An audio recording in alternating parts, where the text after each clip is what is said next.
A Comissão de Fiscalização da BR-101, composta pelos deputados federais capixabas, se reuniu nesta terça-feira com o diretor-geral da Agência Nacional de Transportes Terrestres para tratar do cumprimento do contrato de duplicação da BR-101. O diretor da ANTT confirmou que a Eco-101, concessionária que administra a via, vai retomar as obras de duplicação durante o próximo mês. Além disso, as balanças móveis para aumentar a fiscalização sobre os veículos que trafegam na via também serão instaladas. Parte da bancada capixaba também se reuniu com o ministro do Planejamento, Diogo Oliveira, para cobrar a duplicação da BR-101. Eles pediram ao ministro um documento formal assinado pela Agência Nacional de Transportes Terrestres e pela Eco-101, confirmando que o contrato será cumprido. E por conta da demora da duplicação da BR-101, um advogado de Linhares, lá da região norte, conseguiu na justiça o direito de não pagar pedágio no trecho da rodovia aqui no estado. Ele entrou com uma ação no último dia 7 de agosto e a liminar saiu nesta terça, 19 de setembro. É a primeira decisão nesse sentido no Espírito Santo. A justiça atendeu a reivindicação do advogado baseada no Código de Defesa do Consumidor. Ele argumenta que a concessionária não está cumprindo a parte dela no contrato, já que declarou publicamente que não vai duplicar a rodovia. Por isso, ela não precisaria pagar o pedágio. A concessionária informou que já entrou com um mandado de segurança em instância superior da Justiça para derrubar essa liminar. Para falar sobre esse assunto, eu recebo aqui no estúdio o advogado integrante da Comissão Especial de Direito do Consumidor da OAB, Sérgio França. Bom dia, obrigada pela vinda aqui hoje no estúdio do Fala Amanhã. Bom dia, Ana, eu que agradeço. Sérgio, começa explicando para a gente. Se esse advogado, baseado aí numa alegação de direito do consumidor que teria sido infringido diante da declaração, dos representantes da Eco-101, você, enquanto consumidor, as pessoas de casa, também podem acionar a justiça para requerer esse mesmo benefício? Como é que fica essa situação?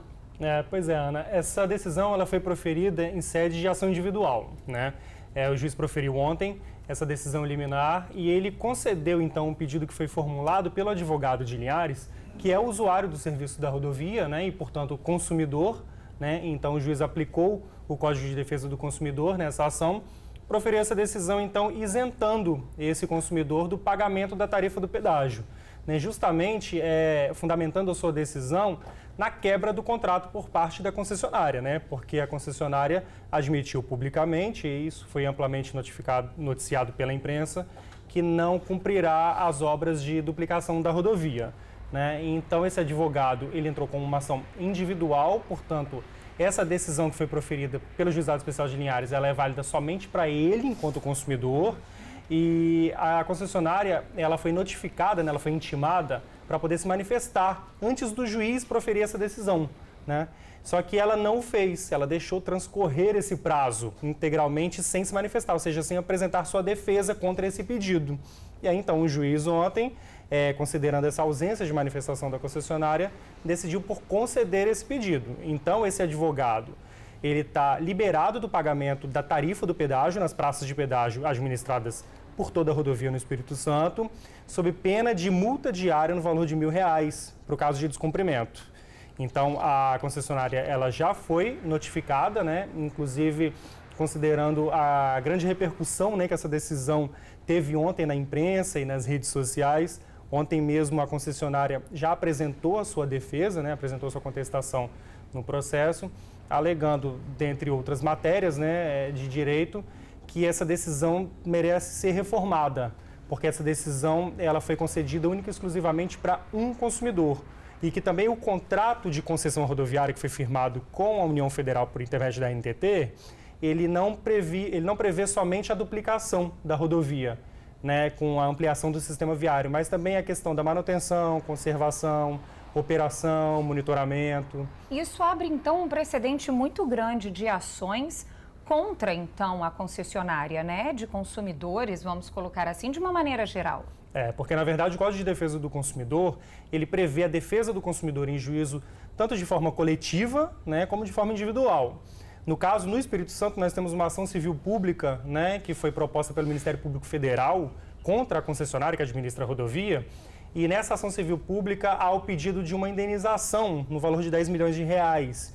E esse valor, conforme consta no pedido, é para ser revertido em forma de desconto na tarifa, ou seja, a tarifa ficaria mais barata, né? Então, essa ação civil pública, proposta pelo Ministério Público Federal, ela tutela os interesses dos consumidores coletivamente considerados. Essa ação do advogado de Linhares só tutela os seus interesses particulares, mas o Código de Proteção e Defesa do Consumidor prevê as duas modalidades de defesa dos interesses do consumidor em juízo. Então, o consumidor, né, o advogado de Linhares, ele optou por propor essa ação individual para tutelar o seu interesse, visto que houve um desequilíbrio contratual, né, conforme ele alegou na sua petição inicial.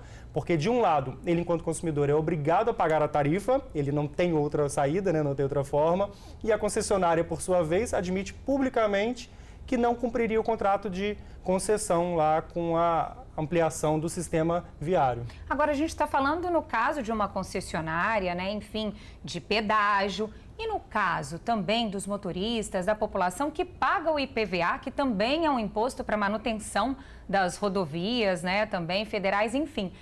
A população também, o consumidor, então, poderia entrar com ações, hoje seria muito absurdo, contra o governo, contra os responsáveis pela administração das rodovias federais, já que muitas vezes não tem esse retorno, estaduais também, municipais, sim, no caso, não só federais, mas por não terem esse retorno das estradas, da manutenção? Na verdade, somente o usuário do serviço, ele celebra um contrato de consumo com a rodovia, né, com a concessionária. Ele utiliza esse serviço e ele o remunera mediante pagamento de tarifa. Então, fica formado aí, através de um contrato de adesão, a relação de consumo. Nascendo essa relação de consumo, o consumidor ele tem a tutela do Código de Defesa do Consumidor e pode pleitear a reparação de quaisquer danos que sejam causados em decorrência da falha na prestação desse serviço. Então, o consumidor, para que nasça esse direito de pleitear uma possível indenização em decorrência desses danos, em decorrência do descumprimento contratual, tem que haver esse contrato. E, por outro lado, a questão do seguro obrigatório do EPVAT, né, que é o seguro obrigatório por lei para indenizar vítimas de acidentes de trânsito, ao contrário do que muitos imaginam, esse seguro, assim como o IPVA, né, um imposto que é pago sobre a propriedade do veículo, ele é um imposto que ele não é vinculado à questão de manutenção e conservação de rodovias. O fato gerador dele, desse imposto, do IPVA, ele é somente a propriedade do veículo. Isso não quer dizer necessariamente que esse imposto, quando ele é pago, ele é revertido, ele tem um valor revertido para manutenção e conservação de rodovias. Ao contrário do que muita gente pensa. Ao contrário do que muita gente pensa. E a gente vê bastante, isso é bastante comum, né, a reclamação das pessoas de que, olha, eu pago o IPVA e esse imposto é caro aqui e eu não tenho a contraprestação do Estado. Rodovias estaduais e federais esburacadas, né, sem sinalização correta, e aí isso caracteriza a falha na prestação do serviço por parte da concessionária e, lamentavelmente, o que a gente vê na atualidade são esses terríveis acidentes, né, que vitimaram dezenas de pessoas. É a grande preocupação da população, né? Ter o dinheiro revertido em benefícios e ter segurança também, né? Doutor, eu agradeço muito a sua presença hoje aqui no nosso estúdio no Fala Amanhã, esclarecendo aí esse assunto. Eu que agradeço. Obrigada, bom dia.